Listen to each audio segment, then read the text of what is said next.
Assalamualaikum warahmatullahi wabarakatuh. Waalaikumsalam Salam warahmatullahi wabarakatuh. sejahtera. Salam sejahtera. Selamat siang semuanya. Selamat datang kami ucapkan kepada seluruh peserta webinar, baik dari siswa atau siswi lulus atau lulusan SLTA sederajat, dari peserta umum dan juga kepada para mitra kampus Taskia di antara dan juga perwakilan sekolah SMK atau SMA di Bogor Barat khususnya. Insya Allah hari ini merupakan agenda webinar series bertajuk Belajar pada Ahlinya. Dan pada kesempatan webinar hari ini bertemakan Vibe Coding, apakah profesi programmer akan digantikan AI? Alhamdulillah sudah bersama kita pemateri hari ini yaitu Bapak Endi Muhardin. Beliau adalah salah satu dosen pengajar di STIMIK Taskia dan merupakan praktisi IT yang berpengalaman di bidangnya. Insya Allah, nanti kita akan berkenalan lebih apakah profesi programmer akan digantikan AI. Oke, kita akan segera masuk ke agenda utama, yaitu mendengarkan penyampaian materi webinar dengan judul Vibe Coding. Apakah profesi programmer akan digantikan AI? Yang akan disampaikan oleh Bapak Endi Muhardin. Assalamualaikum, selamat siang Pak Endi. Bagaimana, Waalaikumsalam warahmatullahi wabarakatuh. bagaimana Pak Endi? Apakah sudah siap untuk mulai webinar hari ini? Sudah. Boleh kita tes suaranya terlebih dahulu, Pak? Cek cek 1 2 cek. Gimana? Apa sudah bisa didengar Oke. dengan baik? Alhamdulillah sudah Pak. Baiklah rekan-rekan webinar, mengingat kembali agar tetap dalam kondisi mood selama pembicara menyampaikan materi. Jika ada pertanyaan, bisa disampaikan pada saat sesi tanya jawab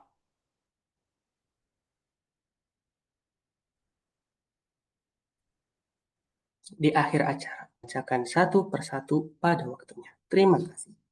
Langsung saja kepada Pak Endi. Kami persilakan. Ya, baik. Terima kasih Fikri. Kita langsung mulai aja. Bismillahirrahmanirrahim. Assalamualaikum warahmatullahi wabarakatuh. Ya, pada kesempatan siang ini waktunya siang-siang ya. Mudah-mudahan nggak pada ngantuk. Jadi di sini nanti kita akan banyak praktek aja langsung supaya tidak ngantuk gitu. Nah, sebelum kita masuk ke proses coding ya. Jadi terlebih dulu kita akan bahas beberapa konsep sederhana ya, supaya kita ngomongnya supaya kita paham dengan istilah-istilah yang nantinya akan digunakan gitu. Ya, oke, mungkin saya share screen sebentar. Oke,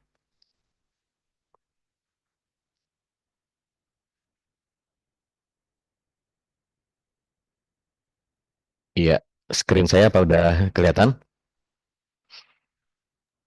Alhamdulillah sudah, Pak. Oke, baik. Eh, jadi ini sebetulnya slide yang saya pakai pada waktu mengisi meet up beberapa waktu yang lalu, mungkin 2 atau 3 pekan yang lalu. Jadi saya mengisi meet up di komunitas programmer Java eh, tentang sama temanya adalah vibe coding gitu ya.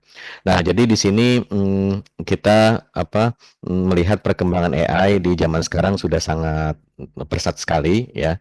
Hmm, jadi sehingga kita sangat dimudahkan dalam melakukan berbagai hal menggunakan AI ya. Nah, jadi yang akan kita bicarakan di sini yang pertama adalah bahan bakunya atau ingredients ya. Jadi kalau kita mau melakukan vibe coding itu seperti apa ininya, dan kemudian nanti kita langsung praktek aja gitu ya. Nah, tapi mungkin sebelum masuk ke sini, ini karena kemarin audiensnya adalah programmer yang sudah apa, memang ini ya, memang apa, sehari-hari profesinya programmer, jadi tidak introduction-nya juga tidak banyak ya. Tapi apa, untuk di sini kita agak mundur sedikit tentang istilah vibe coding itu sendiri ya. Jadi di sini misalnya kita lihat ya, vibe coding itu sebetulnya istilah yang dicetuskan oleh yang namanya Andre Karpati ya. Jadi di sini ada orang namanya Andre Karpati nih ya. Jadi si Andre Karpati ini dia adalah direktur AI-nya Tesla ya nih. Jadi dia dulu direktur AI di Tesla. Tesla itu kan pabrik mobil ya, pabrik mobilnya Elon Musk ya. Jadi dia bikin mobil yang cita-citanya adalah si mobil ini pintar sehingga dia bisa nyetir sendiri, nggak butuh orang gitu. Nah, dia direktur AI-nya di Tesla gitu ya. Nah, dia di sini kalau dia bilang dia memimpin tim yang in charge di computer vision. Jadi bagaimana si komputer ini bisa melihat dan memahami suasana sekitar sehingga dia tahu mana mobil, mana mana orang gitu ya. Kemudian apakah lalu lintasnya macet atau rame gitu. Nah, jadi jokesnya orang-orang kan kalau kita suka dikasih captcha ya, suruh misalnya kita lagi mengunjungi website, kemudian nanti ada ini disuruh tunjuk mana gambar bis gitu, mana gambar sepeda gitu. Nah, itu katanya kita sedang ngajarin AI gitu ya, supaya dia bisa membedakan mana bis, mana roti tawar gitu ya, kira-kira seperti itu. Kan bentuknya sama-sama itu. Nah, jadi si Karpati ini dia kemudian mencetuskan istilah yang namanya vibe coding ya. Nah, di sini kalau kita buka, di sini dia nge-tweet ya. Di sini dia bilang, jadi ada jenis coding yang baru yang saya sebut dengan istilah vibe coding ya, di mana kita menyerahkan diri ke vibes. Vibes itu ya ini ya, apa maksudnya mood ataupun ini suasana gitu ya. Kemudian embrace exponentials. Jadi embrace exponentials itu embrace itu kan menerima ya, menerima. Tapi embrace exponential ini juga orang banyak yang menebak-nebak nih maksudnya apa gitu ya. Kemudian and forget that the code even exists. Jadi melupakan bahwa kita tuh sedang coding gitu ya. Nah, kode programnya tidak ada, dia bilang gitu. Jadi dia melupakan kode program ya. Nah, kata dia ini dimungkinkan. Jadi kita coding tapi nggak mikirin coding gitu.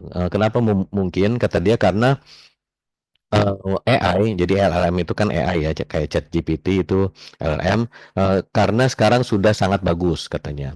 Jadi ya dia kemudian menceritakan kecanggihan-kecanggihan AI gitu ya.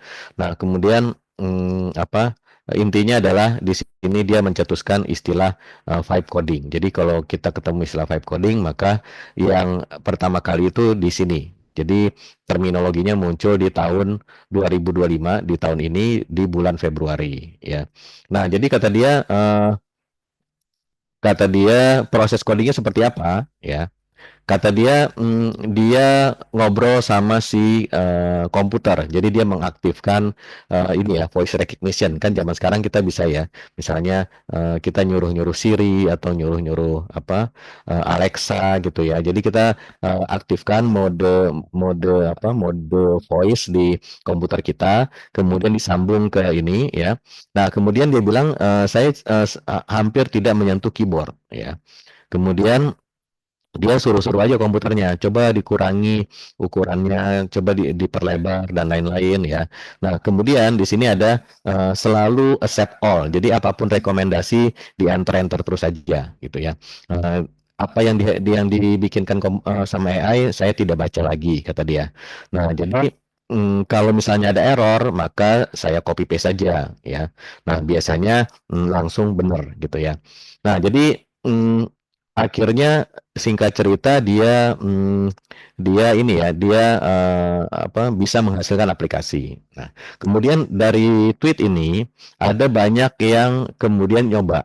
Nah, nyoba ini kita bisa googling misalnya Vibe Coding Flight Simulator. Nah, jadi ini adalah salah satu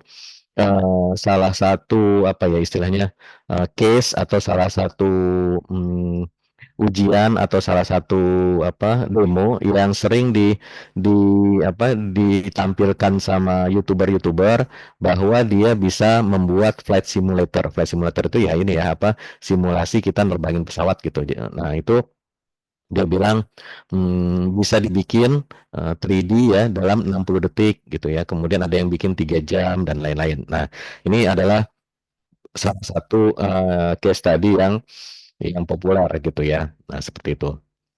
Eee, Kenapa populer? Karena ada influencer atau YouTuber namanya si Peter Level. Nah, ini Peter Level ini dia ini ya penggiat apa, kalau zaman dulu itu sebelum zaman AI, terakhir saya tahu si Levels.io ini dia membuat, apa, 100 startup dalam 1 tahun atau gimana gitu ya, seperti itu.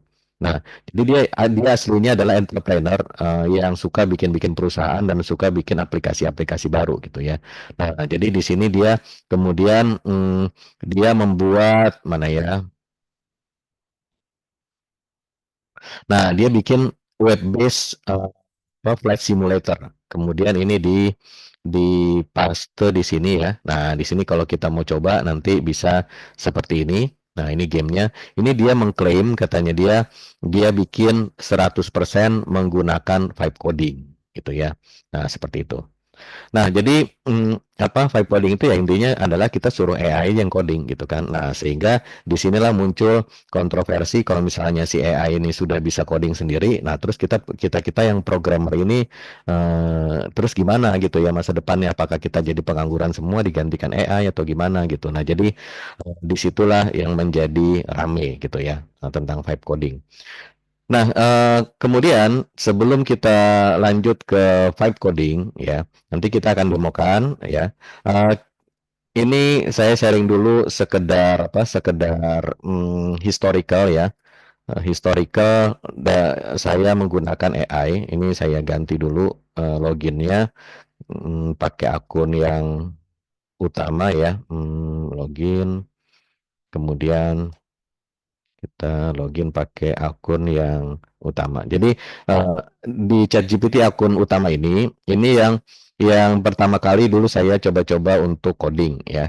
Nah, apa, coba-coba menggunakan ChatGPT. Jadi di sini dia historicalnya sudah lumayan panjang ya, di sini macam-macam aja saya tanyain nih.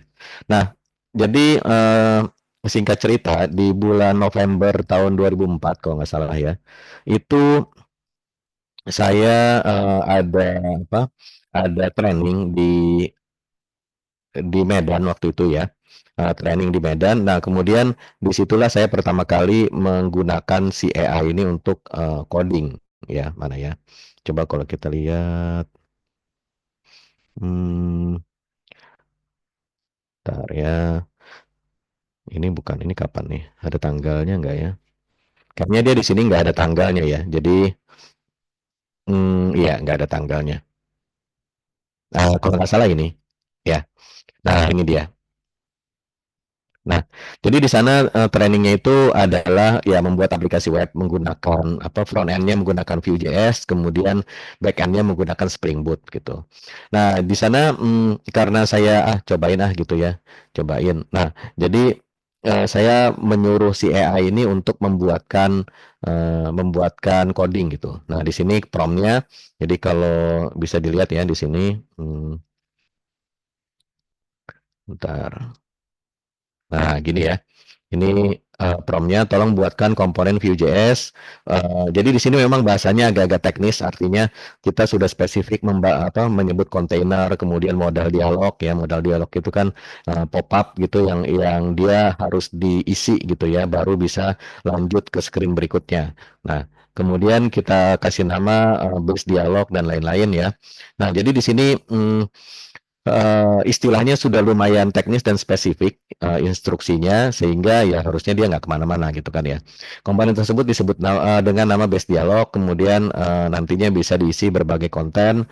Nah, kemudian di sini kalau apa saya juga menyebutkan di sini nyuruh dia menggunakan composition API. Nah, sebagai background composition kalau kita bikin aplikasi Vue.js itu ada dua cara, ada option API, ada composition API. Jadi ini yang lebih baru lah intinya seperti itu ya. Nah, jadi di sini dia bikin seperti ini ya. Dia bikin codingnya di sini, kemudian ini nanti saya copy paste ke editor saya, kemudian saya coba jalankan ya seperti itu. Nah, jadi di sini modelnya masih copy paste ya. Nah, coba kita lihat lagi di sini ada nah, kemudian di sini saya suruh dia, saya memanggil backend ya menggunakan library namanya Axios ya. Nah, kemudian di sini dia membuatkan struktur folder, kemudian ini dan seterusnya gitu. Nah, jadi di sini modelnya kita kita minta sesuatu ke si AI, entah itu ChatGPT ataupun Gemini, kemudian hasilnya kita copy paste dan kemudian kita jalankan. Nah, kemudian di sini saya juga coba untuk membuatkan ini ya, atau ini kayaknya kalau nggak salah. Oke, ya apa nih? Dashboard. Nah, ini juga ya. Nah, jadi modelnya adalah Tailwind CSS. Nah, jadi di sini saya misalnya si Tailwind ini dia punya ini ya. Hmm, Nah, jadi si Tailwind CSS ini dia punya semacam simulator atau ini sehingga kalau kita ketik sesuatu di sini maka nanti hasilnya akan tampil di sebelah kanan. Nah, jadi saya cobain dulu di sini, tolong buatkan dashboard view menampilkan informasi user yang sedang login. Ada ini, ada ini, ada ini. Nah, bikinnya pakai Tailwind CSS. Nah, dia buatkan HTML, jadi ini saya copy aja, kemudian di sini saya paste di sini ya. Nah, jadi tampilnya seperti ini. Nah, ini dashboard user nih. Jadi tampilan seperti ini ya. Kemudian saya minta dia kasih penjelasan ya. Kemudian tidak perlu tombol logout. Nah, saya minta dia revisi ya.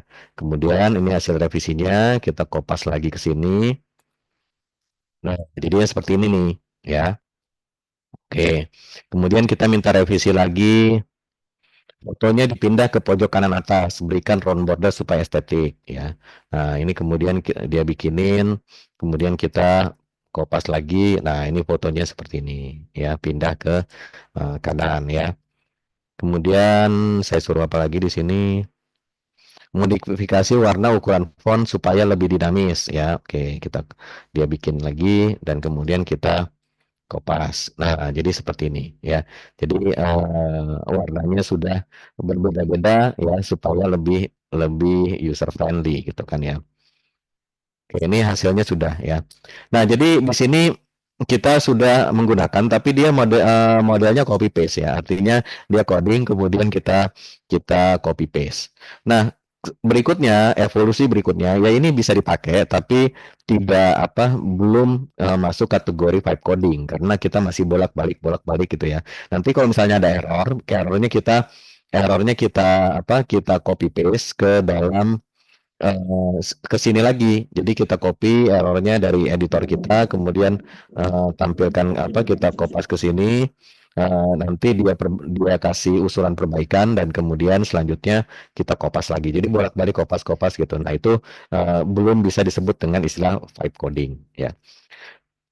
Nah, kemudian ada fenomena atau ada inovasi berikutnya yang disebut dengan MCP model. Nah, MCP atau singkatan dari model konteks protokol ini ya. Nih. Nah, jadi seperti ini.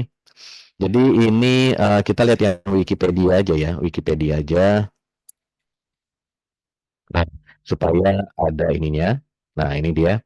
Jadi MCP adalah open standard, open source framework ya, yang dibuat oleh Anthropic. Nah, Anthropic itu kalau yang belum tahu itu adalah yang bikin Claude.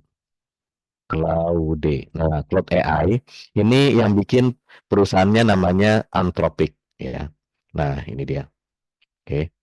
Jadi si Anthropic ini dia merancang suatu mekanisme yang dia sebut dengan model konteks protokol, ya. Nah, seperti ini, ya. Oke, sebentar.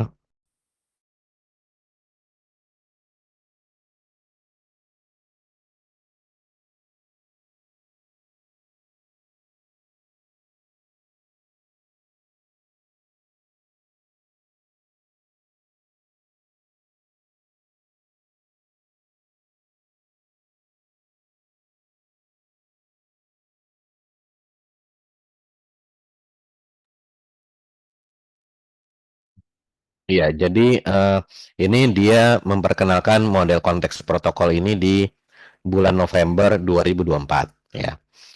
Apa itu MCP?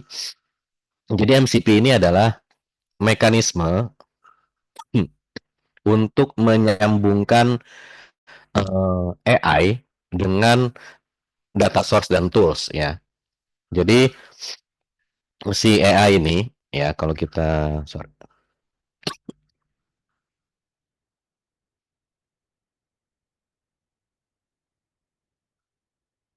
ini screen saya masih tampil ya.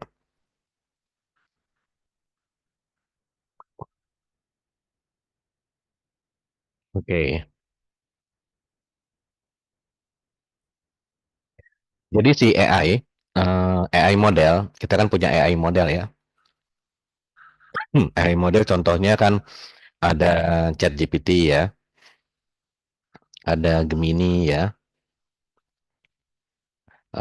ChatGPT itu sebetulnya dia eh, di dalamnya ada model-modelnya. Jadi ada yang namanya O4 ya, kemudian ada O3 ya, dan lain-lain. Nah, jadi si AI ini dia memiliki keterbatasan ya. Jadi dia punya limitasi. Yang pertama dia tidak bisa baca tulis file. Tidak bisa akses file lokal. Jadi kalau kita punya punya source code, kita punya file di komputer kita, maka si AI ini model ini dia tidak bisa mengakses ya. Kenapa nggak bisa mengakses ya? Tentunya karena alasan security. Kalau dia bisa baca-baca sembarangan, nanti kan dia bisa mengambil informasi apa pribadi atau informasi rahasia yang kita punya gitu kan. Nah itu nggak boleh. Jadi dia tidak diizinkan by default gitu ya. Oke. Nah, kemudian dia juga tidak bisa, kalau baca tulis saja nggak bisa, dia tidak bisa execute command ya. Tidak bisa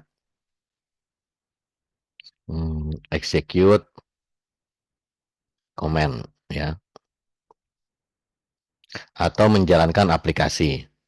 Ya, ini lebih parah lagi ya. Kalau misalnya dia bisa menjalankan aplikasi ya tentunya bahaya banget ya. Nanti dia install virus lah atau dia ngapain gitu ya. Nah, jadi ini tidak nggak boleh ya. Nah, demikian juga dia juga hmm, tidak bisa akses jaringan ya atau internet ya. Jadi dia nggak bisa ngakses internet. Kita suruh apa? Kita suruh browsing dia nggak bisa ya. Nah, sehingga dia ada keterbatasan yang lain yaitu ada yang namanya cut off date ya. Cut off date. Artinya si AI itu dia di training sampai tanggal tertentu. Nah, yang lebih baru dari tanggal tersebut, dia belum bisa gitu ya. Dia nggak tahu, dia nggak punya pengetahuan tentang itu karena dia sekali di training ya udah gitu ya. Pengetahuan dia hanya sampai saat itu aja. Kalau kita mau dia tahu event-event yang terbaru, maka kita harus training lagi gitu ya. Nah, jadi di sini dia ada cut off date sehingga dia pengetahuannya dia terbatas ya. Jadi knowledge-nya terbatas ya.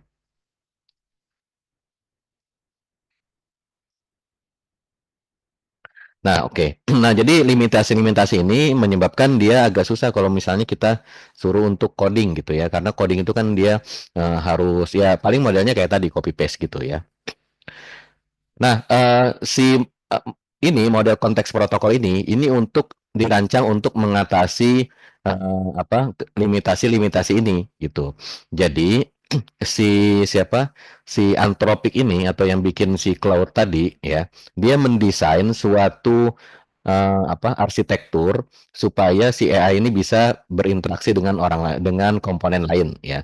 Jadi kalau di sini ada AI ya, kemudian AI ini sebetulnya mau kita suruh baca file gitu ya. Misalnya di sini ada file misalnya kode program gitu ya. Halo titik Java misalnya. Oke. Nah, dia nggak bisa ngakses langsung ke sini. Jadi dia merancang sesuatu yang disebut dengan MCP server. Oke. Jadi di sini ada entitas namanya MCP server. Oke. Nah, si MCP server inilah yang kemudian dia akan akan baca file ya. Baca isi file. Kemudian setelah dia baca isi file ya, maka dia akan kasih ke AI. Nah, di sini dia kirim ke AI. Kirim ke model ya, kita sebutnya model ya, AI model. Oke. Nah, siapa yang nyuruh-nyuruh si MCP server ini untuk melakukan sesuatu? Ya, itu namanya adalah MCP client. MCP client.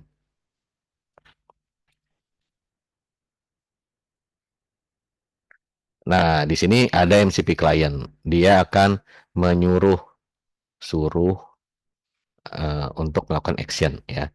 Nah, kemudian MCP client ini nanti dia hidupnya atau jalannya ya. Ini semua sih ya. Di sini dia juga jalannya di sini. Nah, ini oke. Nah, ini dia jalan di host ya. Oke. Nah, jadi arsitekturnya kira-kira seperti ini. Nah, nanti setelah si AI menghasilkan sesuatu, ya, nanti di sini kan dia proses ya. Si AI ini dia akan memproses ya, proses. Setelah dia diproses, kemudian nanti kan ada hasilnya. Kayak kita ngechat ke chat GPT, maka dia akan mengembalikan hasilnya di sini kan, hasil. Nah, kemudian hasilnya ini dia bisa suruh lagi untuk nulis ke sini, ya. Eh, edit ya, edit atau edit itu kan sebetulnya write ya, write. Nah, di sini baca itu read ya. Oke, ini baru MCP server yang pertama ya. Nah, kemudian ada lagi misalnya kita bisa bikin si MCP server ini bukan cuma satu ya, tapi kita bikin satu lagi misalnya di sini. MCP server, oke. Yang dia ternyata bisa ini sama ya. Jadi semuanya ini dia hidupnya di dalam host. Dia punya kapabilitas untuk browsing. Nah, jadi di sini dia bisa menyuruh yang namanya browser. Oke. Nah, kode browser kan dia nantinya akan connect ke internet ya. Internet. Nah, ini cloud. Nah, jadi si ini MCP client dia juga bisa menyuruh si ini untuk mencari informasi. Nah, di sini dia searching ya, search. Nah, nanti ada hasil balikannya ya, result ya. Kemudian nanti resultnya dia kirim ke AI. Nah, gitu. Jadi hmm, jadi si MCP server inilah yang akan melakukan hal-hal yang biasanya tidak bisa. Nah, di sini ada namanya file MCP. MCP. Nah, ini ada banyak ya. Ada namanya fetch MCP ya, ada Brave Search ya, Brave Search, ada namanya Context 7 ya. Kemudian apalagi lah. Ini banyak ya. Ini masing-masing adalah aplikasi sendiri-sendiri ya. Seperti itu. Ini juga ada nih. Ini saya lupa namanya. Tapi ada namanya juga nih. Ada apa? Ada MCP-nya. Soalnya kita pasti pakai kalau untuk coding ya. Nah, jadi arsitekturnya seperti ini ya. Nah, arsitekturnya seperti ini. Hmm, inilah yang disebut dengan MCP. Nah, MCP itu apa? M-nya itu adalah model ini ya. Kemudian data-data ini ya, ini namanya konteks. Nah, jadi di sini kan kita punya Halo Java ya. Nah, ini kita sebut dengan istilah konteks ya. Konteks. Ini juga konteks ya. Nah, jadi model konteks P-nya apa? P-nya protokol. Nah, jadi di sini ada macam-macam protokol yang kita gunakan. Nah, ini protokol untuk dia ngobrol. Ini ada protokolnya untuk dia ngobrol.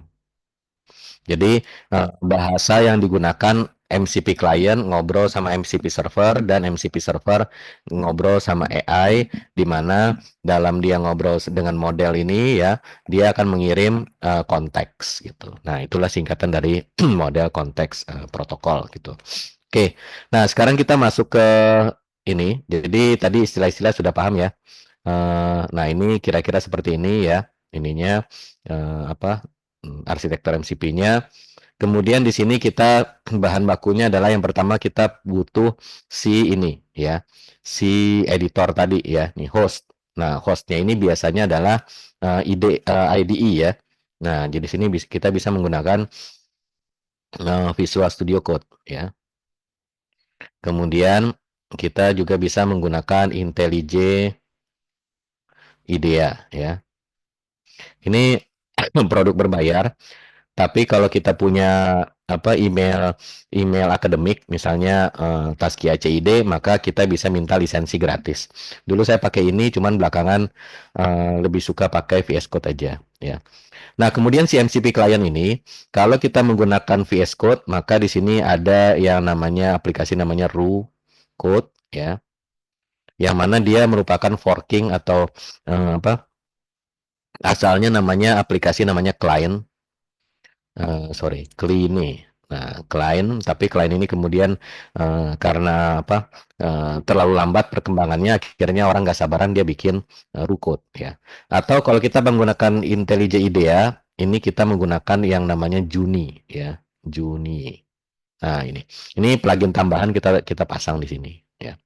Oke, ini kalau sudah kita akan coba ya, akan coba. Ini kita udah saya udah punya VS Code. Kemudian saya udah install Rucode, klien juga saya install sebetulnya, tapi saya banyakkan pakainya Rucode ya. Kemudian di sini AI model kita akan gunakan Gemini aja.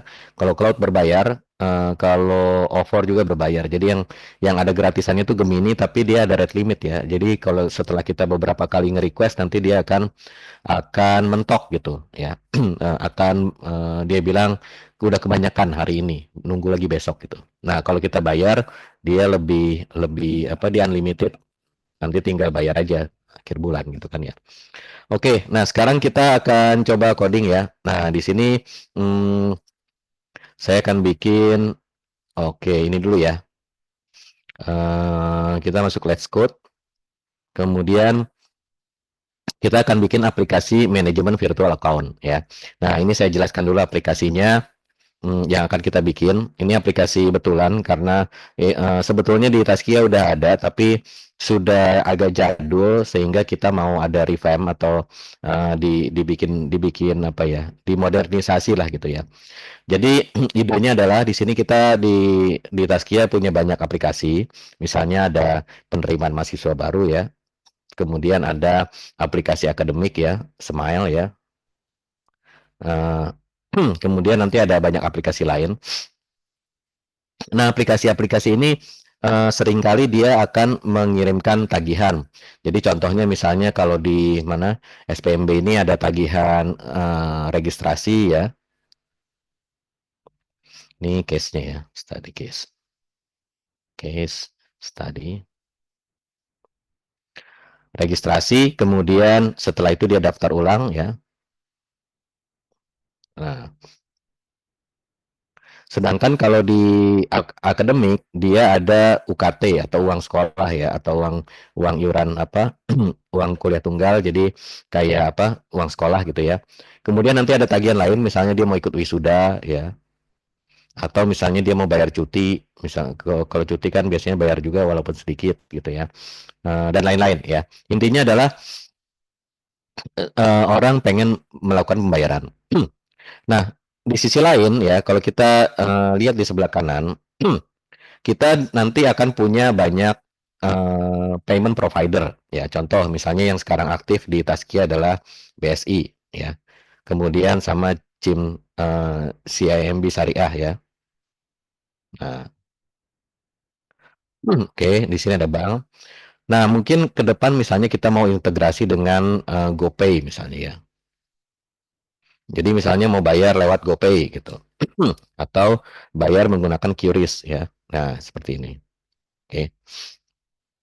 Jadi di satu sisi ada tagihan, di sisi lain ada payment provider. Ya, ini kita sebutnya dengan istilah payment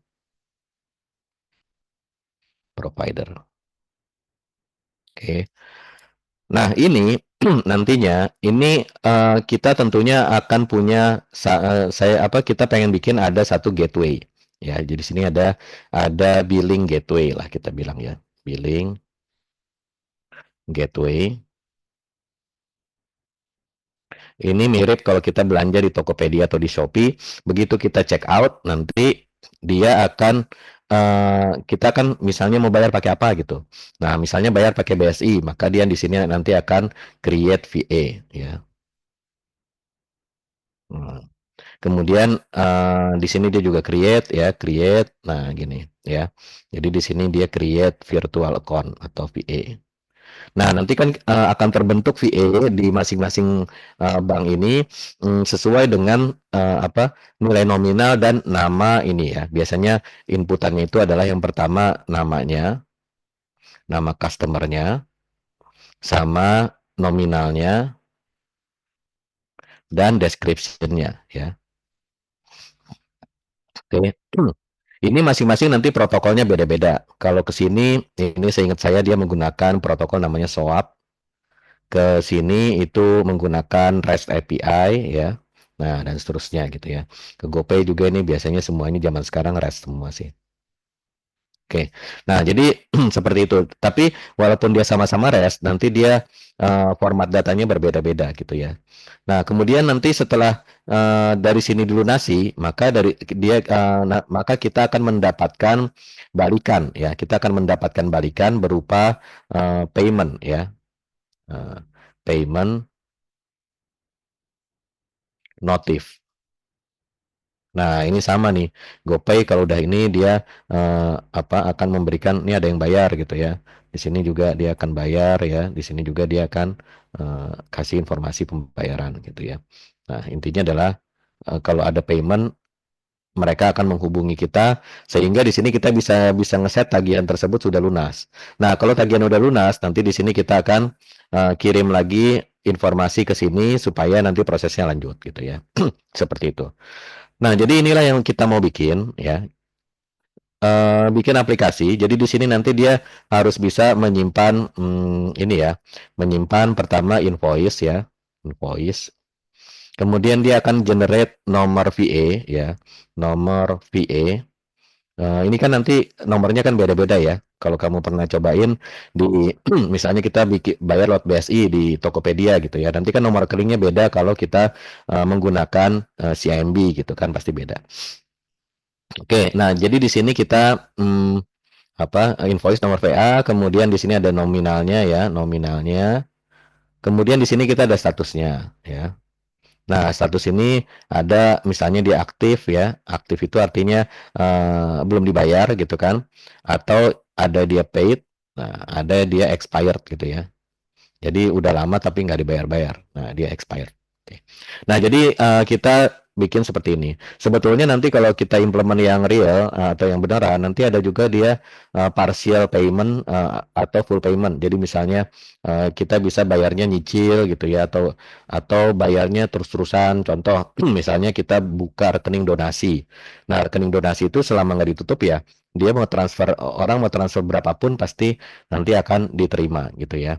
Nah, jadi kalau kayak tagihan gini kan dia sekali bayar aja kan, begitu dibayar udah dia mati harusnya. Jadi kita nggak bisa bayar lagi gitu kan. Nah, tapi kalau kalau apa? Kalau donasi kan dia terima terus gitu ya. Oke, nah kira-kira seperti ini ininya case tadinya. Nah, sekarang kita akan bikin prompt. Nah, di sini promptnya seperti ini. Ini saya ingin membuat aplikasi mengelola integrasi payment melalui virtual account ke banyak bank gitu ya. Nah, di sini kita ceritakan proses bisnisnya, kalau user membuat tagihan, kirim instruksi macam-macam dan lain-lain ya. Eh, kemudian di sini bagian kedua kita minta apa gitu ya, outputnya apa.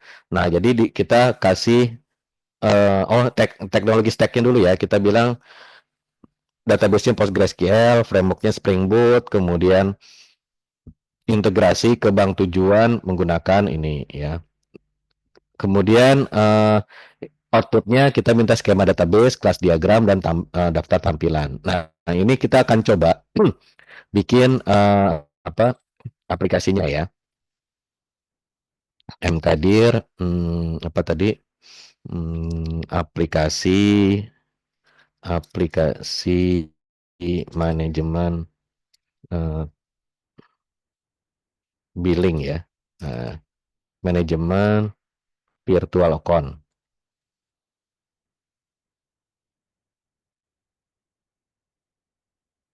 C-nya 2 ya. Oke, jadi aplikasi manajemen, kemudian buka text editor. Saya pakainya ini si VS Code ya. Nah, di sini kita masuk nanti install extension ya. Jadi di sini ada extension namanya Rucode. Ini Rucode-nya. Kalau kita mau apa install, maka di sini di extension sini kita bisa cari. Ini namanya, ini yang client tadi yang saya ceritakan, ada satu client, ada satu lagi namanya Rucode. Mana dia? Rucode. Nih dia, Rucode ya. Nah, ini dia cepat sekali ininya. Kita cepat sekali apa dia cepat sekali perubahannya nih. Ini tanggal 27, tanggal 27 dua kali ya. Ada error langsung diperbaiki ya. Nih. Nah, jadi intinya adalah dia ini apa kita nginstal dia ya. Nah, dia ini adalah MCP client. Jadi sebetulnya dia bukan AI. Tapi di sini kita bisa menggunakan AI. Nah, di sini ini saya punya yang Gemini Taskia ini yang gratisan, kemudian yang ini yang berbayar. Kita coba gratisan dulu sampai sejauh mana ya. Kemudian di sini kita bisa edit. Di sini configuration-nya, di sini API key ada ya. Nah, kemudian di sini kita bisa pilih modelnya. Nih. Jadi modelnya itu ada banyak ya, ada 417. Nah, kita coba pakai yang terbaru, flash preview yang bulan 5 tanggal 20. Jadi ini Mei tanggal 20 ya. Ini bisa juga Pro. Kalau Pro ini ada yang lebih baru ya ini. Nah, ini bisa ya. Mohon Nanti di maaf, sini ya. untuk tampilan layar VS Code-nya nggak ada. Oke, sebentar. Kita share dulu mana ya. Oke, ini. Ya, ini ya. Oke. Ini rukutnya udah kelihatan ya. Alhamdulillah sudah, Pak. Oke. Nah, jadi di sini kita balik lagi, kita done dulu ya, discard changes ya. Nah, jadi ini extensionnya seperti ini, Rucode ya. Kemudian kalau kita sudah install nanti dia akan muncul di sini. Ini kalau kita klik, maka di sini nanti ada pilihan modelnya. Di sini ada dua, yang satu berbayar, satu gratisan. Kita lihat di sini. Kemudian ini kita bisa edit. Nah, nanti kita bisa bikin config baru. Misalnya kita tadi mau pakai Claude atau kita misalnya mau pakai O4 ya. O4 kan punyanya ChatGPT, punyanya ini ya. Atau mau pakai DeepSeek. Nah, bisa macam-macam. Kemudian di sini modelnya kita bisa pilih. Misalnya di sini kita mau pakai Flash ya atau mau pakai Pro. Nah, ini keluaran kapan ya. Nah, seperti ini. Nanti di sini ada Ada di sini ada ininya ya. Dia support image ya. Tidak dia mendukung prompt catching gitu kan. Kemudian di sini ada harga-harganya ya. Dia ada harga-harganya.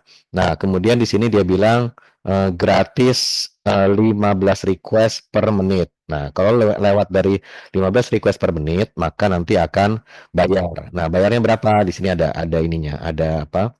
Ada tarifnya ya. Nah, kemudian di sini ada juga Pro, misalnya kita pakai Pro yang ini ya. Nah, di sini dia bilang hmm, seperti ini ya. Oke.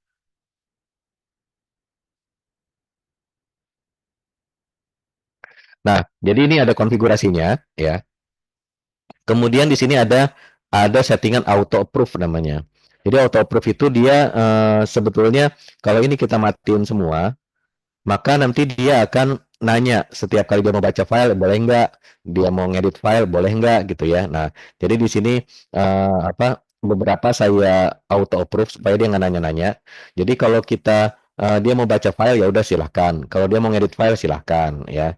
Kemudian kalau dia mau coba lagi, ini nanya dulu. Soalnya kadang-kadang dia suka mentok juga dicoba-coba terus tapi nggak jalan-jalan gitu ya. Nah, kemudian kalau dia mau ganti mode, dia nanya dulu. Nah, ganti mode apa nanti kita akan lihat. Kemudian di sini ada subtask ya. Kemudian ini execute, dia mau jalanin sesuatu ya. Nah, kemudian ada baca file di luar workspace. Nah, di luar folder yang sedang kita buka gitu ya. Di sini kalau kita mau dicentang juga bisa, tapi sebaiknya jangan ya. Oke. Nah, jadi ini yang kita perbolehkan sehingga dia nggak perlu nanya-nanya lagi gitu ya, seperti itu. Nah, kemudian di sini kita kalau udah kita save aja. Setelah itu kita dan ya. Di sini ada ini MCP server ya. Nah, tadi MCP servernya dia boleh tadi untuk melihat searching menggunakan Brave browser. Kemudian ini untuk fetch untuk apa ngebrowse juga sama Playwright ini juga untuk ngebrowse ya. Nah, coba kita lihat salah satunya aja Playwright ya. Nih, Playwright MCP. Nah, ini ada orang yang bikin Microsoft ya. Ini adalah MCP server kata dia yang menyediakan browser automation. Jadi dia bisa memungkinkan si LLM atau si AI untuk membuka browser lah intinya seperti itu ya. Nah, gitu. Oke, ini udah kita biarin aja. Nah, sekarang kita akan coba tadi ya. Di sini ada beberapa mode. Oke. Jadi ada mode code itu ya nanti dia langsung coding. Ada arsitek, jadi dia merancang dulu ya. Kemudian ada ask, kalau kita mau tanya jawab biasa.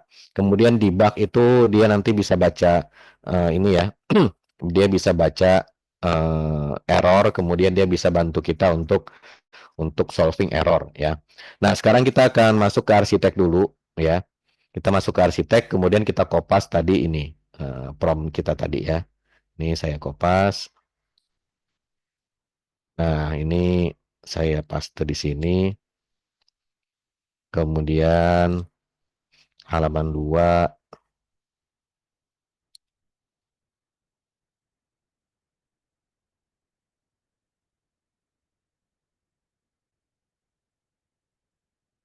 Ini formattingnya rada ini ya, ngaco ya. Jadi kita harus format ke ulang. Oke.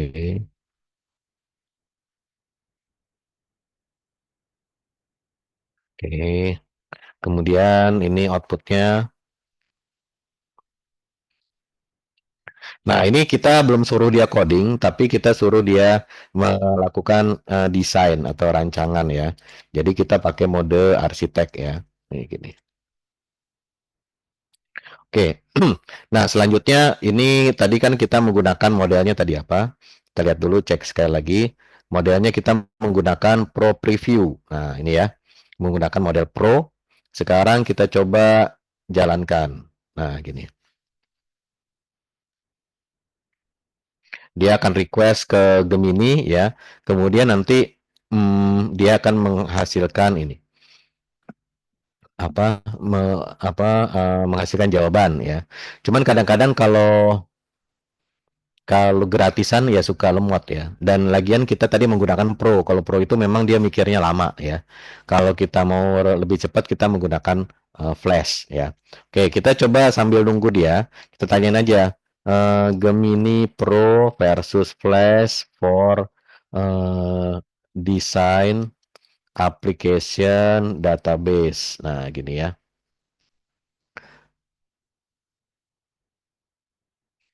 Nah, di sini katanya harusnya pakai Flash saja ya.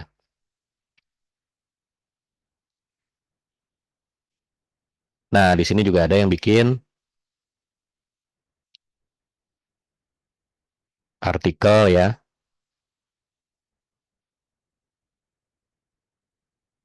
Oke, tapi anyway karena sudah jalan, biarin aja. Nah, ini aslinya ya seperti ini.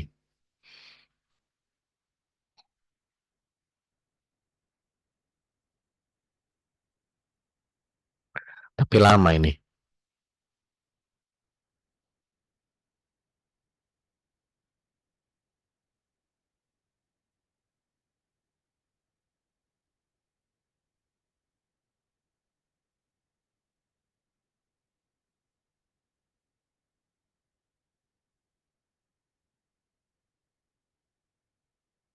Kita ganti aja ya.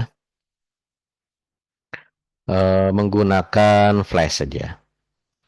Flash 520. Oke. Save dan nah, sekarang kita kopas saja nih. Copy, paste ya. Enter. Hmm. Nah, di sini ya. Oke, nah dia nanti kemudian akan menanyakan beberapa pertanyaan untuk klarifikasi ya. Nih, jadi dia bilang di sini saya akan membantu Anda merancang ini ya.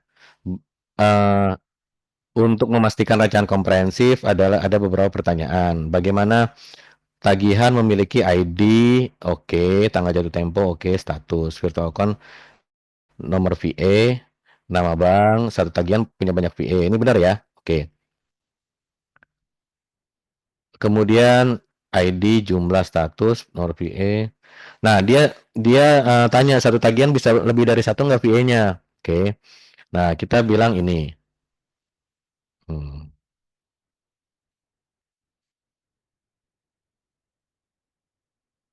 Oke. Nah, di sini dia akan bikin nih skema database. Oke. Nah, kemudian dia bikin kelas diagram ya. Nah, ini kelas diagramnya udah jadi. Sequence diagram. Oke. Nah, ini kita lihat ya. Nah, ini kita periksa dulu. Jadi kalau kita dikasih sesuatu sama AI, kita harus periksa dulu ya. Nih ID, nih jumlah ya, kemudian tanggal jatuh temponya, statusnya. Di sini ada draft, pending, paid, expired, cancelled. Nah, ini udah sesuai ya, padahal kita tadi nggak kasih tahu. Kemudian deskripsi, tanggal dan seterusnya. Kemudian ini virtual account-nya. Kemudian di sini entitas banknya, ada integrasinya. Oke. Nah, di sini ada diagram ininya. Ini gimana cara bukanya ya? Nah, di sini dia oh, ini nah, ini dia udah menyediakan nih ya. Dia sudah menyediakan gambarnya tuh. Tagihan virtual account. Di sini ada ID tagihan tuh ada foreign key. Kemudian ada ID bank, banknya kemana ya. Nah, kemudian di sini oke. Nah, ini udah jadi di sini gambarnya ya. Nah, kemudian kita bisa lihat ini diagram IRD udah. Di sini ada kelas diagram. Coba kita klik. Nah, ini kelas diagramnya ya. Kelas diagramnya. Nah, oke. Kemudian sequence diagram. Tadi kan kita minta sequence diagram ya. Nih, sequence diagramnya ya. Oke, ini udah jadi juga. Oke. Eh Kemudian daftar tampilan panel. Nah, di sini ada dashboard, ada manajemen tagihan gitu ya. Kemudian manajemen VA dan seterusnya. Oke. Nah, di sini dia ini hmm, ada sedikit modifikasi ya atau ada sedikit revisi. Di sini dia langsung ketagihan, padahal nanti kita pengennya satu apa customer itu bisa punya beberapa tagihan. Contohnya misalnya tadi kalau kita lihat gambarnya ya, gambarnya kan tadi seperti ini. Nah, di sini ada apa, satu mahasiswa itu kan dia nanti bayar kuliahnya berkali-kali kan, nggak cuma satu gitu kan, supaya kita nanti punya payment history ya. Nah, jadi di sini kita tadi belum ada tuh di desainnya si siapa tadi ini si AI. Jadi kita bilang hmm, ini tambahkan entitas tadi dia bahasa bahasa Inggris atau bahasa Indonesia ya? Dia bikinnya bank virtual account tagihan. Oke. Hmm, customer. Oke, satu customer bisa memiliki banyak tagihan. Kemudian kita juga pengen ubah bahasa atau ya atau ubah bahasa implementasi menjadi bahasa Inggris ya. Misal tagihan ganti menjadi invoice ya. Eh,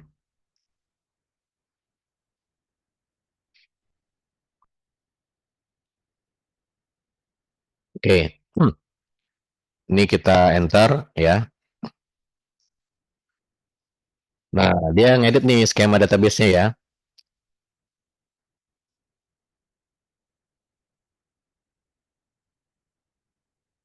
Oke.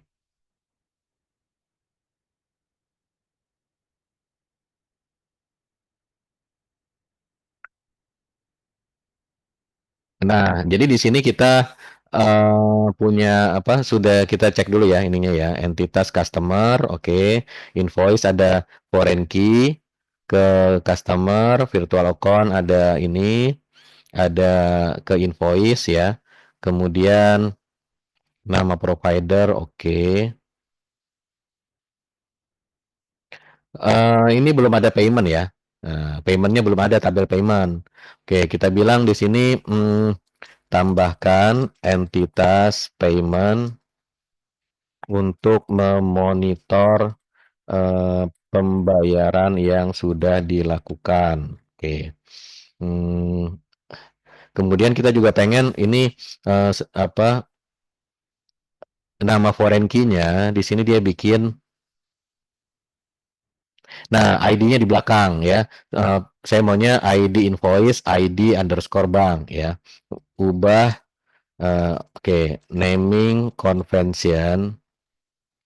Jadi aturan penamaan untuk eh, kolom foreign key apa dibuat dalam format ID underscore nama tabel tujuan. Enter. Nah, jadi di sini kita bisa lihat apakah programmer tergantikan kan itu ya pertanyaan tadi ya. Ya dia tidak tergantikan asal dia bisa eh, mereview hasil kerjanya ya. Karena memang tidak tidak semua kerjaan dia itu selalu benar ataupun sesuai dengan yang kita mau gitu ya, seperti itu ya. Oke, nah sekarang kita mana tadi ya? Nah, ini ID underscore customer udah benar. Oke. Kemudian di sini payment ID virtual account. Oke, udah benar ya. Transaction ID. Oke, ini udah benar. Entitas bank sudah benar. Oke. Oke, ini sudah oke. Nah, kita bilang ini dulu ya. Rancangan ini tulis ke dalam file Markdown. Oke, supaya dia nge-save ya. Nge-save rancangannya ke dalam sini. Nah, dia bikin nih di sini nih. Oke. Nah, ini adalah application design ya. Nah, dia ngetik tuh ya. Karena di sini kita auto approve, maka dia otomatis dia otomatis membuatkan membuat ini filenya. Nah, seperti itu ya. Nih. Oke. Oke. Nah, ini kalau kita sudah sudah puas ya, ini kita anggap puas saja karena waktunya juga terbatas ya. Maka kita bisa bilang lanjutkan ke implementasi. Nah, di sini ada tanda panah code. Nanti dia akan pindah modenya jadi mode coding ya. Oke, nah sekarang kita klik aja di sini.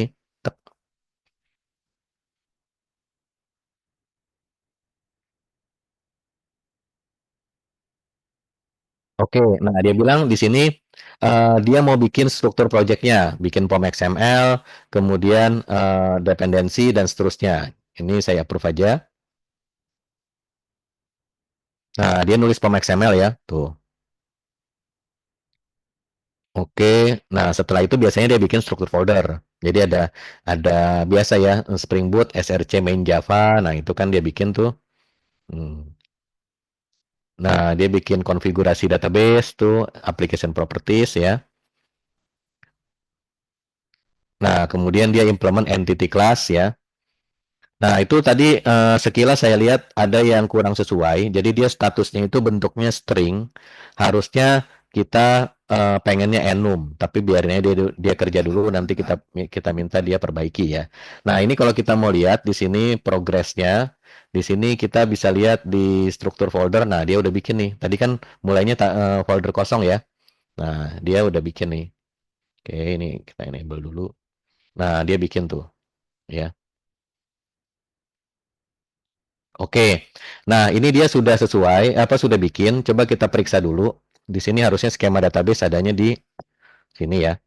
Oh, dia belum bikin nih. Oke. Ini kita suruh aja. Di sini ada beberapa yang mau saya revisi. Pertama, ini menggunakan string. Harusnya ini menggunakan enum ya, satu. Kemudian skema database ini kalau saya biasanya bikin file migration ya. Sehingga nanti dia bisa lebih repeatable. Oke, nah sekarang saya coba lagi, kita bilang di sini dia udah mode coding ya. Saya bilang di sini eh sini kan di virtual account ya, nih. Hmm, virtual account status buat menjadi enum ya. Gunakan enum untuk eh, status. Oke, ini apa nih? Eh, Oke, ini kita komplit dulu aja ya. Karena kita mau balik ke mode tadi arsitek ya. Oke.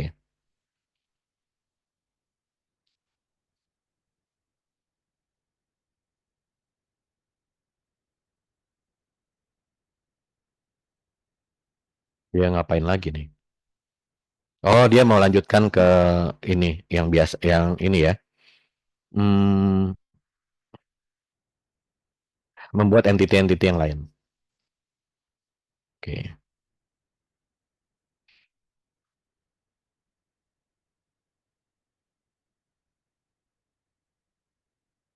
Nah, itu padahal dia udah pakai enum nih. Nah, ini pakai enum. Tuh.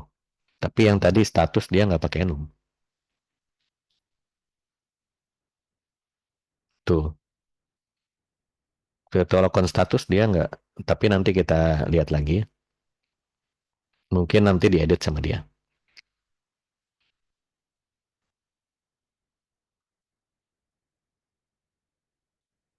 Nah, itu dia bikin tuh. Jadi statusnya pakai enum ya. Nah ini saya nggak coding ya, dia coding sendiri.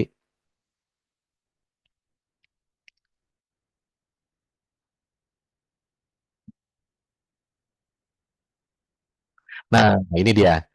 Jadi di sini kita mendapatkan too many request ya, karena kita pakai gratisan, maka di sini sudah mencapai limitnya.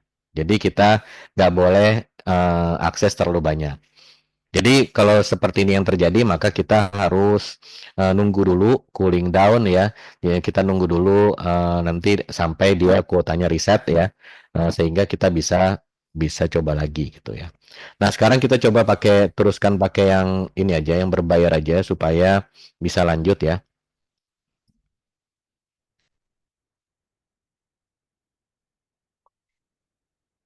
Nah, ini kan dia bisa lanjut lagi. Atau ya solusi lain ya kita bikin beberapa akun ya.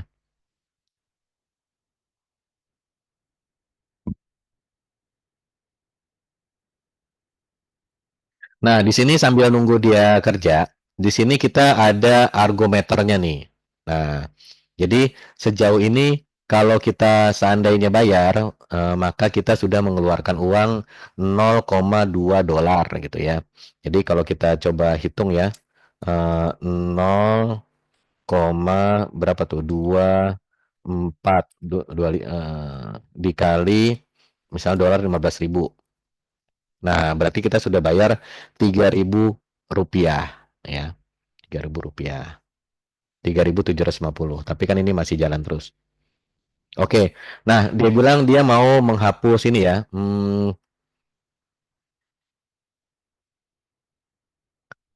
Oke, katanya nih outdated. Jadi dia mau bikin, oke lah kita kasih boleh aja.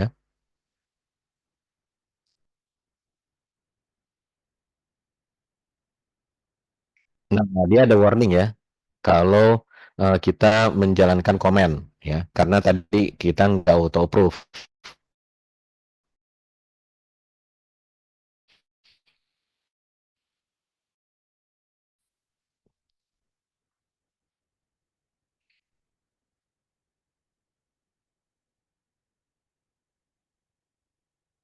Nah, dia bikin file baru, kelihatannya dia tadi membuat kesalahan sehingga dia mengulang lagi gitu ya.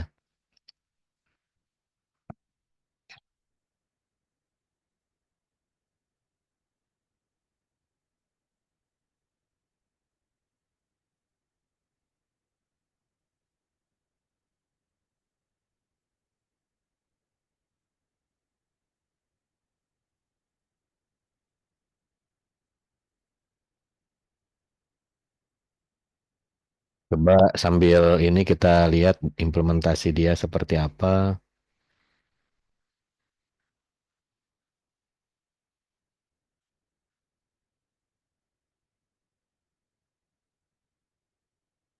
Ini dihapus ya.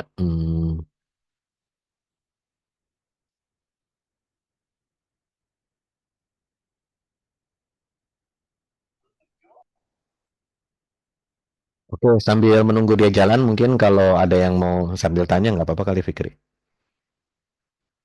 Soalnya bentar lagi asar.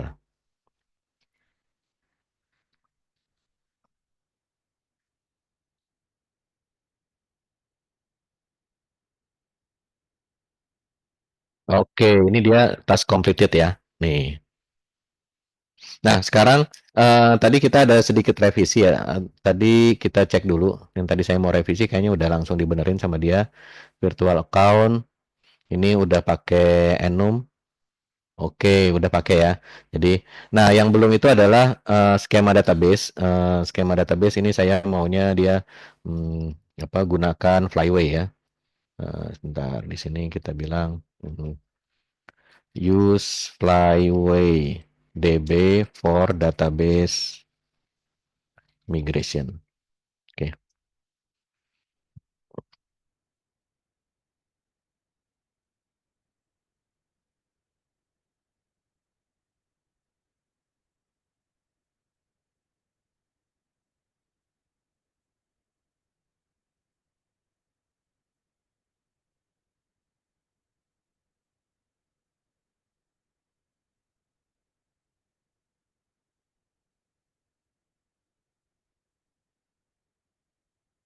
Nah, ini kalau kita lihat di sini primary key-nya menggunakan integer big serial. Jadi kita maunya menggunakan UID ya.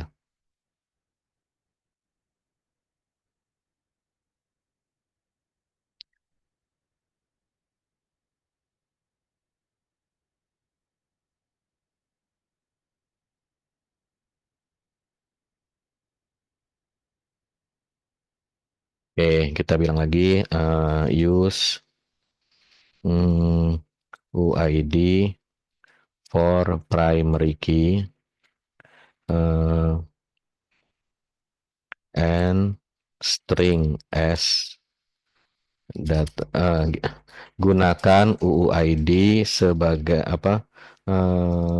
Primary key menggunakan UUID tipe data primary key di Java menggunakan string dan di database menggunakan varchar 36 ya. Nah, jadi ini memang spesifik ya instruksinya karena ada preferensi khusus yang kita pengen bikin gitu ya, seperti itu. Nah, di sini kalau kita lihat di customer mana ya?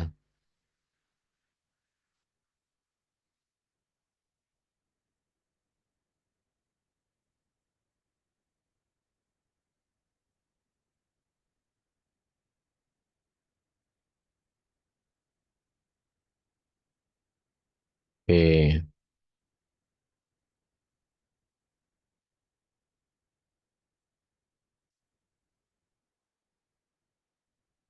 Ini sebetulnya masih ada yang salah ya karena tadi dia menggunakan deprecated. Kelihatannya dia pengetahuan dia belum sebaru itu karena di sini, nah ini kan yang dicoret ini kan udah deprecated ya harusnya menggunakan ini ya. Tapi anyway ya sudah cukup oke. Nah di situ nanti dia akan membuat skema database di sini. Nih DB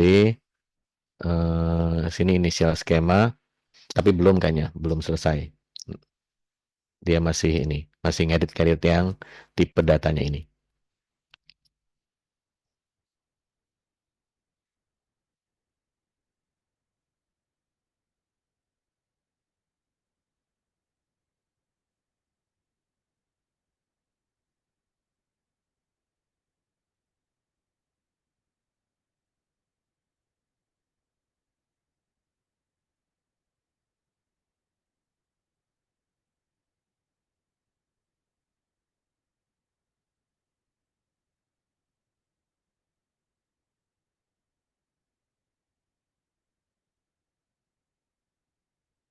Nah, ini kalau kita ganti sendiri lumayan banyak. Jadi kalau dia yang ganti, dia langsung ngelihat ke semua ini ya, ke semua tempat gitu ya.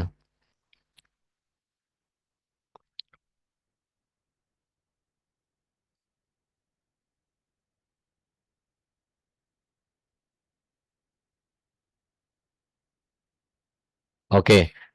Nah, ini sudah selesai sebetulnya secara struktur. Nanti tinggal kita tes saja. Cuman untuk ngetes ya butuh database dan butuh setup. Jadi sepertinya kita tidak lanjutkan lagi karena keterbatasan waktunya. Mungkin demonya cukup sekian aja. Nanti ini source code-nya akan saya upload ke GitLab-nya Taskia untuk nanti kalau mau lihat silahkan ya. Ini saya commit dulu. Mungkin di sini ya silakan. Mungkin dari ininya demonya cukup segitu dulu ya.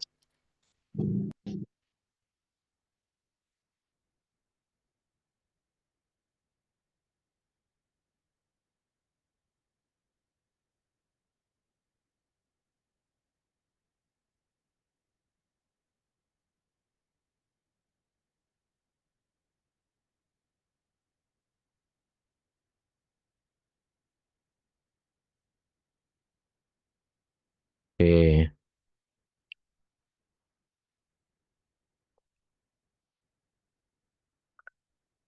Ini gimana Fikri?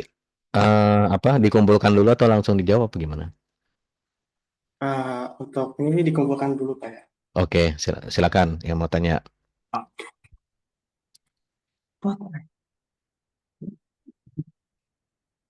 Baik, terima kasih.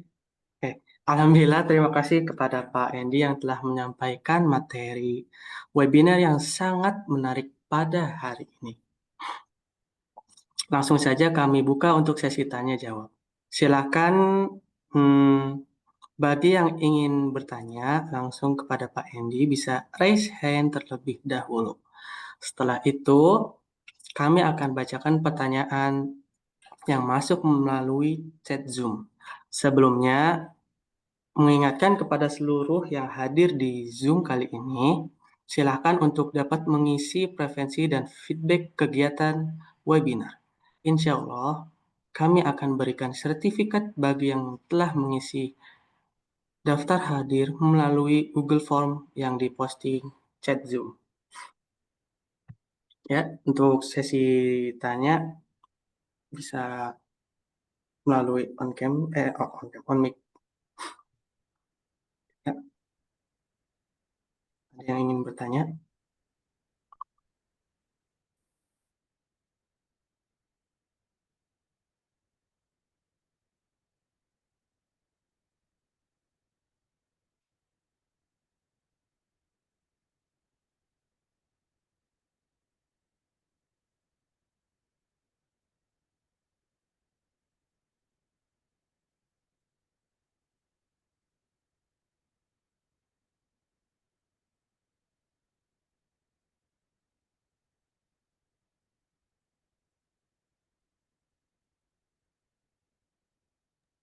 Alhamdulillah sudah ada 2 pertanyaan. Apakah ada yang ingin bertanya lagi?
Oke, untuk pertanyaan sudah tidak ada lagi.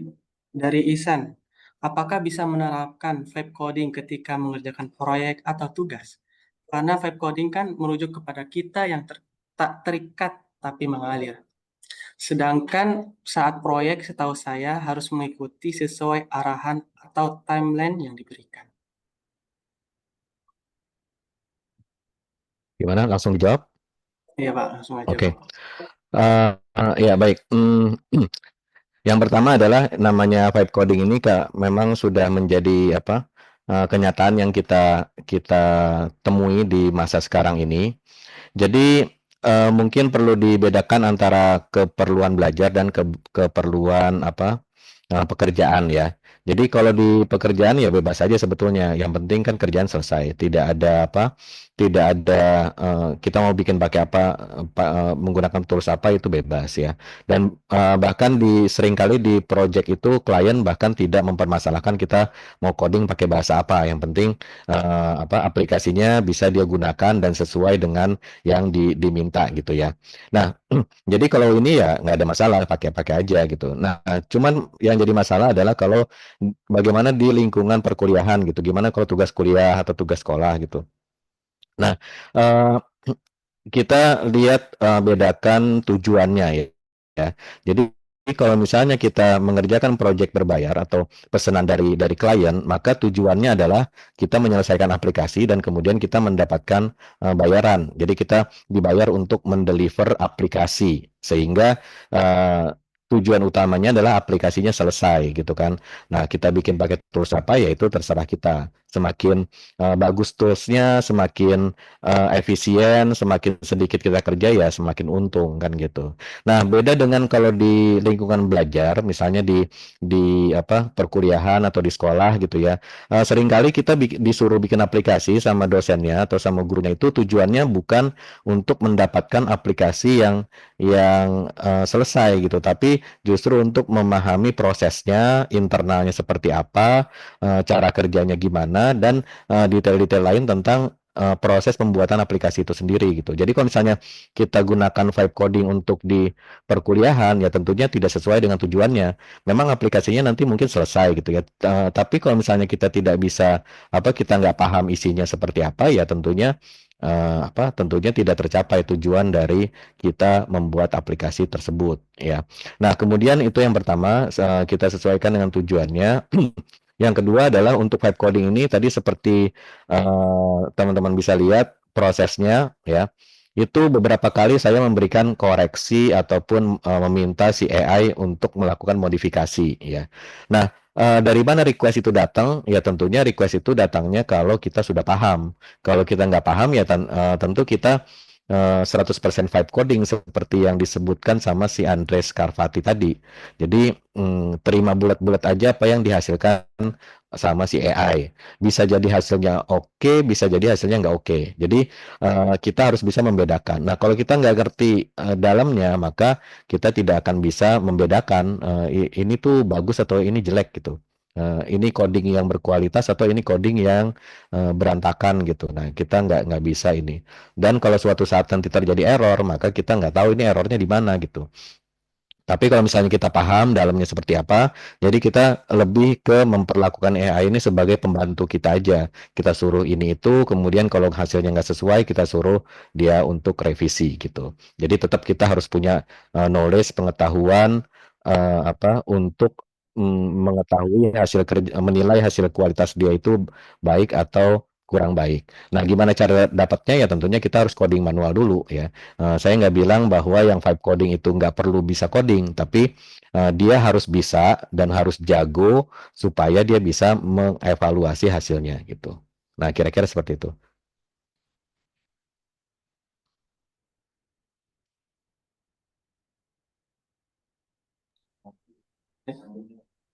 Terima kasih Pak Andi. Untuk selanjutnya ada pertanyaan kedua, bagaimana keamanan data di PostgreSQL untuk FA ini agar tetap aman terjaga ya? Terima kasih sebelumnya. Oke, ini mirip-mirip dengan jawabannya dengan pertanyaan pertama ya. Jadi untuk memastikan keamanan data di Postgres ya, tentunya kita harus paham dulu prinsip-prinsip keamanan data ya. Jadi kita mau tulis sendiri codingnya ataupun ditulisin sama AI itu ya tetap kan prinsip-prinsip keamanan data tetap sama aja, prinsipnya itu aja. Cuman bedanya kita tulis sendiri atau kita suruh AI untuk mengimplementasikan. Nah, untuk masalah keamanan data itu topiknya lumayan panjang ya. Nanti kalau mau tahu lebih jauh itu nanti bisa bisa ikut kuliah di STIMIK Taskia. Nah, di situ ada banyak pakar-pakar cyber security. Jadi nanti bisa belajar langsung kepada ahlinya. Tapi kalau mau belajar sendiri nanti silakan di googling atau di searching atau tanya ke AI, tanyakan mengenai bagaimana pengamanan data ya, bagaimana pengamanan data di apa dalam aplikasi ya. Kemudian salah satu ininya ada di channel RTVC. Di channel RTVC ada playlist. Ini mungkin saya show aja. Mana ya? Oke. Nah, di YouTube ada channel RTVC sini. Nah, di sini ada playlist. Namanya playlistnya adalah mana ya? Ini belajar application security. Nah, di sini nanti ada banyak topik-topik ya, karena keamanan data itu tidak sebentar.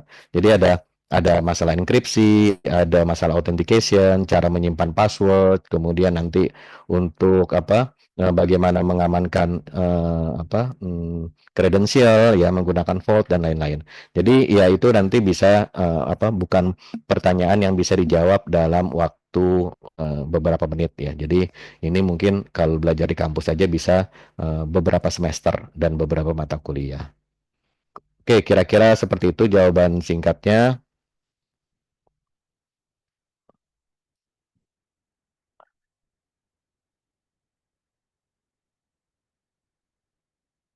Silakan Fikri. Baik, Sudah. baik, terima kasih kepada peserta webinar atas pertanyaan yang telah disampaikan. Mohon maaf jika ada yang belum berkesempatan bertanya langsung karena waktu kita yang terbatas. Mungkin sebelum kita akhiri webinar kali ini, eh, lebih baik kita foto-foto dulu.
Oke, saya hitung.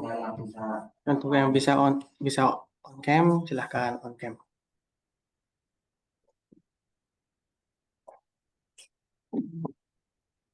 Ya,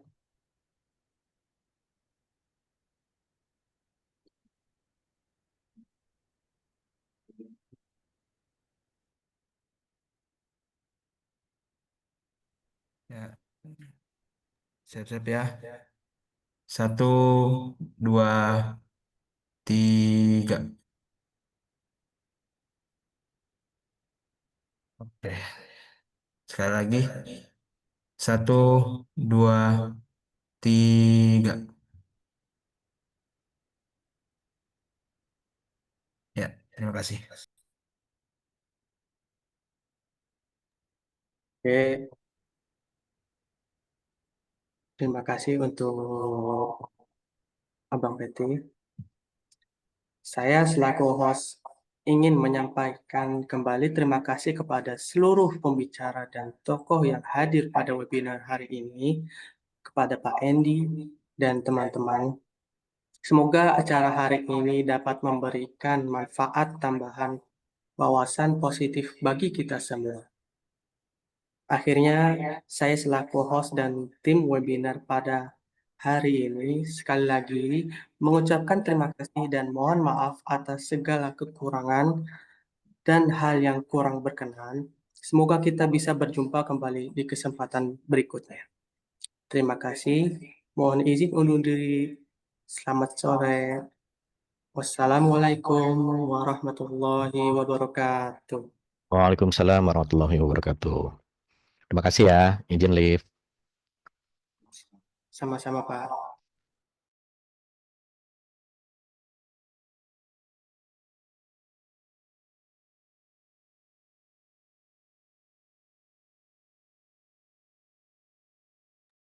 Oh iya, jangan lupa untuk atensi yang belum.